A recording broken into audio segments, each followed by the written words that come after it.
মুখ্যমন্ত্ৰী মহিলা উদ্যমিতা আঁচনিৰ যি 10,000কৈ টকা দিব তাৰ ফৰ্ম ইতিমধ্যে আপোনালোকে হয়তো ফিল আপ কৰিছে, কিন্তু তাৰ লগতে বিজনেছ প্লেন ফৰ্ম এখনো আপোনালোকে ফিল আপ কৰি দিব লাগিব। এই লোন পাবলৈ আপোনালোকে কি কৰিব তাৰ এটা বিজনেছ প্লেন ফৰ্ম বনাই দিব লাগিব। গতিকে আপোনালোকে এই ভিডিঅ'ৰ জৰিয়তে বিজনেছ প্লেন কেনেকৈ প্ৰস্তুত কৰা হয় তাৰ এটা নমুনা আপোনালোকক অৱগত কৰা হ'ব। আপোনালোকে ভিডিঅ'টো শেষলৈকে চাব। আপোনালোকে এই ভিডিঅ' চোৱাৰ পিছত আপোনালোকৰ বিজনেছ প্লেন এটা প্ৰস্তুত কৰিব পাৰিব আৰু শুদ্ধকৈ লিখিব পাৰিব। গতিকে আজিৰ এই নমুনাত আজিৰ এই বিজনেছ প্লেনত ধান খেতিৰ ওপৰত কেনেকৈ বিজনেছ প্লেন এটা বনাব পাৰি তাৰ এটা নমুনা ইয়াতে দাঙি ধৰা হৈছে। গতিকে পলম নকৰাকৈ ভিডিঅ'টো আৰম্ভ কৰোঁ। আপোনালোকে চেনেলটো ছাবস্ক্ৰাইব কৰা নাই যদি আপোনালোকে ছাবস্ক্ৰাইব কৰি থ'ব আৰু ভিডিঅ'টো শেষলৈকে চাওক। প্ৰথমতে আজি আমি ধান খেতিৰ ওপৰত বিজনেছ প্লেন কৰিম। প্ৰথমতে নেম অফ দ্য এণ্টাৰপ্ৰেনাৰ মানে আত্মসহায়ক গোটৰ সদস্যগৰাকীৰ নাম প্ৰথমতে লিখিব লাগিব। তাৰপিছতে SHG MIS কোড। আপোনালোকে মুখ্যমন্ত্ৰী মহিলা উদ্যমিতা আঁচনি ফৰ্ম ফিল আপ কৰোঁতেও আপোনালোকে MIS কোডটো লিখিছিলে, সেই MIS কোডটো ইয়াতে লিখি দিব। তাৰপিছতে কাৰেণ্ট ইকনমিক এক্টিভিটি, বৰ্তমান কৰি থকা অৰ্থনৈতিক কাম। বৰ্তমান আপুনি কি কাম কৰি আছে, ক'ৰ পৰা আপুনি ইনকাম কৰে বা সেই আপুনি কৰি থকা কামটো তাৰপিছতে ইয়াতে লিখিব লাগিব। তাৰপিছত কাৰেণ্ট ইনকাম ৰেছ পাৰ এনাম, আপোনাৰ বৰ্তমান বাৰ্ষিক আয় কিমান, আপুনি যি কাম কৰি আছে তাৰ পৰা আপুনি বাৰ্ষিক বছৰেকীয়া আয় কিমান উপাৰ্জন কৰে তাকে ইয়াতে লিখিব লাগিব। তাৰপিছত name of the business which is being planned to start expand, আপুনি কি বিজনেছ কৰিব বিচাৰে, কি বিজনেছ আৰম্ভ কৰিব বিচাৰে বা আপুনি পুৰণা বিজনেছ এটা এক্সপাণ্ড কৰিব বিচাৰে নেকি, মানে আৰু ডাঙৰ কৰিব বিচাৰে নেকি আপোনাৰ বিজনেছটো, আপুনি সেই বিষয়ে ইয়াতে লিখিব লাগিব। ইয়াতে মই লিখিছোঁ মোৰ বিজনেছ যে মই ধান খেতি কৰিব বিচাৰোঁ, পেডি কাল্টিভেশ্যন। তাৰপিছত টাইপ অফ বিজনেছ, ইয়াতে আপোনাৰ বিজনেছ আপুনি যি বিজনেছ কৰিব বিচাৰে সেই বিজনেছটো কেনেধৰণৰ বিজনেছ, প্ৰডাকশ্যন, ছাৰ্ভিচ, ট্ৰেডিং। আপোনাৰ প্ৰডাকশ্যন ধৰণৰ বিজনেছ নেকি, আপোনাৰ প্ৰডাকশ্যনত পৰিলে ধৰি লওক আপুনি কি উৎপাদন কৰে, ধৰি লওক আপুনি ধান, আলু, ঘেঁহু কিবা তেনেধৰণৰ যিবিলাক আপুনি উৎপাদনমুখী যিবিলাক বিজনেছ, সেই তেনেধৰণৰ বিজনেছ হ'লে আপোনাৰ এই প্ৰডাকশ্যনৰ পৰিব। আৰু যদি আপোনাৰ ছাৰ্ভিচৰ কিছু বিজনেছ আছে সেইবিলাকত যদি আপুনি আগবাঢ়িব বিচাৰে তেতিয়াহ'লে আপুনি ছাৰ্ভিচত টিক কৰিব লাগিব। ধৰি লওক ছাৰ্ভিচৰ ভিতৰত পৰে আপোনাৰ কেফে, কম্পিউটাৰ, অৰুণোদয় কেন্দ্ৰৰ নিচিনা যিবিলাক ধৰি লওক সেই তেনেধৰণৰ। তাৰপিছত চেলুন, তেনেধৰণৰ মানে যিসমূহ ধৰি লওক আপোনাৰ ইলেক্ট্ৰিচিটিৰ মেকানিক বা মোবাইল মেকানিক তেনেধৰণৰ যিবিলাক সেৱা ছাৰ্ভিচ কৰে, তেনেধৰণৰ ছাৰ্ভিচমূলক আপোনাৰ বিজনেছ যদি হয় তেতিয়াহ'লে আপুনি ছাৰ্ভিচত ক্লিক কৰিব। তাৰপিছতে আছে ট্ৰেডিং, আপুনি যদি ট্ৰেডিং কৰিব বিচাৰে বা আপুনি কোনো বস্তু ক্ৰয় কৰি আকৌ তাক বিক্ৰী কৰিব বিচাৰে বেপাৰৰ নিচিনা, আপুনি ধৰি লওক 1 কুইণ্টেল আলু কিনিলে আকৌ সেইটো আপুনি বেপাৰীৰ নিচিনাকৈ আপুনি আকৌ মানে বিক্ৰী কৰিলে, চেল কৰিলে, তেনেধৰণৰ যিটো ট্ৰেডিং ব্যৱসায় আৰম্ভ কৰিব বিচাৰে আপুনি ক্ৰয় বিক্ৰয়ৰ বা তেনেধৰণৰ ব্যৱসায় হ'লে আপুনি ট্ৰেডিঙত কৰিব। গতিকে 3 ধৰণৰ ইয়াতে বিজনেছৰ কেটেগৰী দিয়া আছে, প্ৰডাকশ্যন, ছাৰ্ভিচ আৰু ট্ৰেডিং। গতিকে আপুনি কোন ধৰণৰ বিজনেছ কৰিব বিচাৰে তাতে আপুনি টিক কৰিব। তাৰপিছত আছে ইনভেষ্টমেণ্ট প্লেন।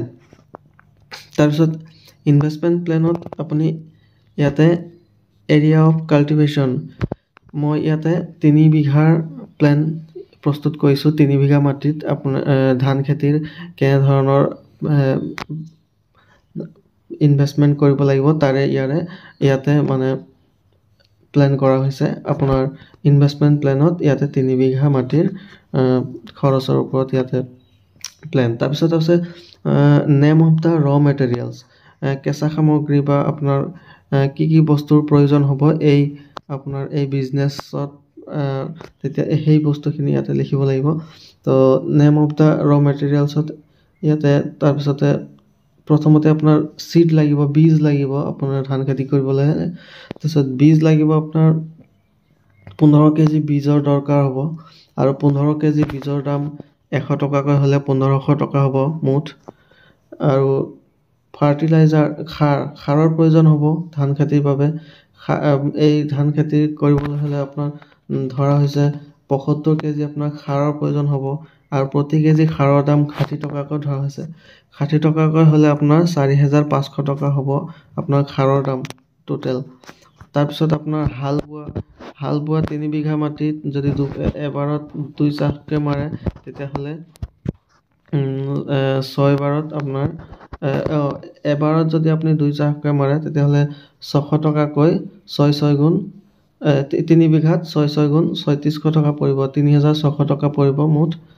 তাৰপিছত আকৌ আপোনাৰ ধান মৰণা মৰা আপোনাৰ 3 বিঘাত 700 প্ৰতি বিঘাত 750 টকাকৈ হ'লে আপোনাৰ 3 বিঘাত 2250 টকা খৰচ হ'ব। তাৰপিছত আপোনাৰ অন্যান্যত আপোনাৰ 150 টকা ৰখা হৈছে। তাৰপিছতে টোটেল ইনভেষ্টমেণ্ট এতিয়া আমি যদি চাওঁ ধান খেতি কৰিবলৈ হ'লে আমাৰ খৰচ হ'ব বীজ, সাৰ, হাল বোৱা, মৰণা মৰা আৰু অন্যান্য মিলাই পেলাই আমাৰ টোটেল খৰচ ধৰা হৈছে 12,000 টকা। এতিয়া ফাণ্ড ডিটেইল, আমি এই পইচাখিনি ক'ৰ পৰা পাম? এতিয়া আমাৰ যি মুখ্যমন্ত্ৰী মহিলা উদ্যমিতা আঁচনি তাৰ পৰা আমি পাম 10,000 টকা। তাৰপিছত আৰু চেল্ফ কণ্ট্ৰিবিউশ্যন আমাৰ নিজৰ ফালৰ পৰা আৰু 2,000 টকা ভৰাব লাগিব, তেতিয়া হ'ব আমাৰ 12,000 টকা। গতিকে আমাৰ 12,000 টকা হ'ল। এতিয়া মাৰ্কেটিং এণ্ড চেলছ প্লেন, আমি বস্তুখিনি উৎপাদন কৰাৰ পিছত প্ৰডাকশ্যন কৰাৰ পিছত আমি বিক্ৰী কৰিব লাগিব। এতিয়া বিক্ৰী কৰিবলৈ হ'লে আমাৰ ধান খেতি এক্সপেক্টেড প্ৰডাকশ্যন কেজি আমি আমি আশা কৰিছোঁ আমাৰ এই 3 বিঘা মাটিত 1800 কেজি অৰ্থাৎ 1800 কেজি মানে ধান প্ৰডাকশ্যন হ'ব। তাৰপিছতে 1800 কেজি ধান প্ৰডাকশ্যন হ'লে এই ধানখিনিৰ প্ৰতি কেজিৰ মূল্য ধৰা হৈছে 21 টকাকৈ। গতিকে 21 টকাকৈ আমি যদি 1800 কেজি ধান বিক্ৰী কৰোঁ তেতিয়াহ'লে 18 কুইণ্টেল ধান বিক্ৰী কৰিলে আমি পাম 37,800 টকা।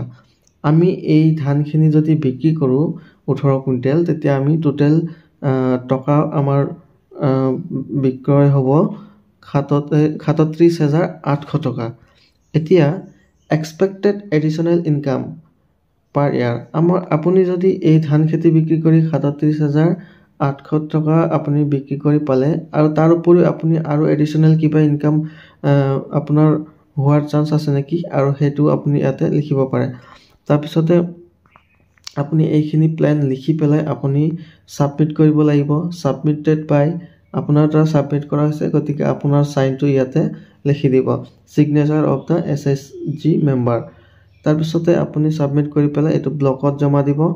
ব্লকত জমা দিয়াৰ পিছত তেওঁলোকে ভেৰিফাই কৰিব। ভেৰিফাই কৰাৰ পিছত ছিগনেচাৰ অফ দ্য ব্লক কোঅৰ্ডিনেটৰে ইয়াতে ছিগনেচাৰ কৰিব, আৰু ছিগনেচাৰ কৰাৰ পিছত তেওঁৰ নিজৰ নামটো তলতে লিখিব, আৰু লিখি পেলাই আপোনাৰ এই ফৰ্মখন বা আপুনি যি মুখ্যমন্ত্ৰী মহিলা উদ্যমিতা আঁচনি ফৰ্মখন ফিল আপ কৰিছিলে সেইখন, আৰু আপোনাৰ যি বিজনেছ প্লেন আপুনি যি পৰিকল্পনা কৰিছে বিজনেছ কৰিবলৈ, এই প্লেন ঠিকে আছেনে, আপোনাক লোন দিব পৰা যাবনে, আপোনাক এপ্ৰুভ কৰিব পৰা যাবনে। গতিকে এইখিনি চালি জাৰি চাই পেলাই আপোনাক যদি এপ্ৰুভ কৰিব পৰা হয় তেতিয়াহ'লে আপোনাক এপ্ৰুভ কৰিব, আৰু যদি আপোনাৰ যদি এইটো শুদ্ধ নহয় বা আপোনাৰ কিবা যদি ভুল থাকে তেতিয়াহ'লে আপোনাক হয়তো ৰিজেক্ট কৰিব পাৰে।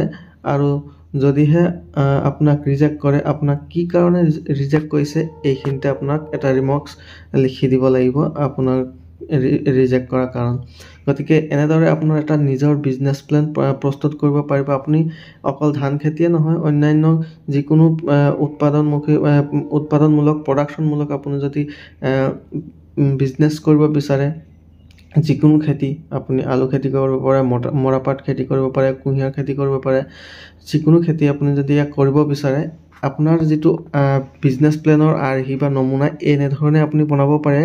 আৰু গতিকে আপোনালোকে এই ভিডিঅ'টো যদি আপোনালোকে আকৌ যদি ফিল আপ কৰাৰ সময়ত পাৰিলে আকৌ এবাৰ চাই পেলাই শুদ্ধকৈ ফিল আপ কৰি ল'ব গতিকে যাতে ভুল নহয়। গতিকে আপোনালোকে খেতি বাতিৰ লগত জড়িত যিকোনো আপোনাৰ বিজনেছৰ ক্ষেত্ৰত এই নমুনা আপুনি ব্যৱহাৰ কৰি আপোনাৰ বিজনেছ প্লেন তৈয়াৰ কৰিব। গতিকে অন্যান্য সেৱাসমূহৰ ক্ষেত্ৰত ধৰি লওক আপোনাৰ যদি ছাৰ্ভিচ ছেক্টৰত আপোনাৰ যদি বিজনেছ হয় ধৰি লওক, তেনেধৰণৰ ক্ষেত্ৰত আপুনি কেনেদৰে এটা বিজনেছ প্লেন প্ৰস্তুত কৰিব তাৰ বাবে যদি ভিডিঅ' লাগে আপোনালোকে জনাব। আৰু যদি আপোনাৰ ট্ৰেডিঙৰ ক্ষেত্ৰত আপুনি যদি ব্যৱসায় ক্ৰয় বিক্ৰয় ধৰণৰ ট্ৰেডিঙৰ নিচিনা আপুনি যদি বিজনেছ প্লেন বিচাৰে, তেতিয়াহ'লে আপুনি ভিডিঅ'ত জনাব। যদি তেনেধৰণৰ বিজনেছ প্লেন প্ৰস্তুত কৰিবলগীয়া হয় আমি বিজনেছ প্লেন আপোনাক ভিডিঅ'ৰ জৰিয়তে বনাই আপোনালোকৰ মাজত উপস্থাপন কৰিম। গতিকে আপোনালোকে ভালদৰে ফিল আপ কৰক আৰু জমা দিয়ক। সময় ইতিমধ্যে আপোনালোকৰ আহি পাইছেহি আৰু ছাবমিট কৰাৰ। গতিকে আপোনাৰ চেনেলটো যদি ছাবস্ক্ৰাইব কৰা নাই, ছাবস্ক্ৰাইব কৰি থ'ব আৰু ভিডিঅ'টো পাৰিলে শ্বেয়াৰ কৰিব আপোনালোকৰ সদস্যসকলৰ লগত গোটৰ। গতিকে আজিলৈ ইমানেই, ধন্যবাদ।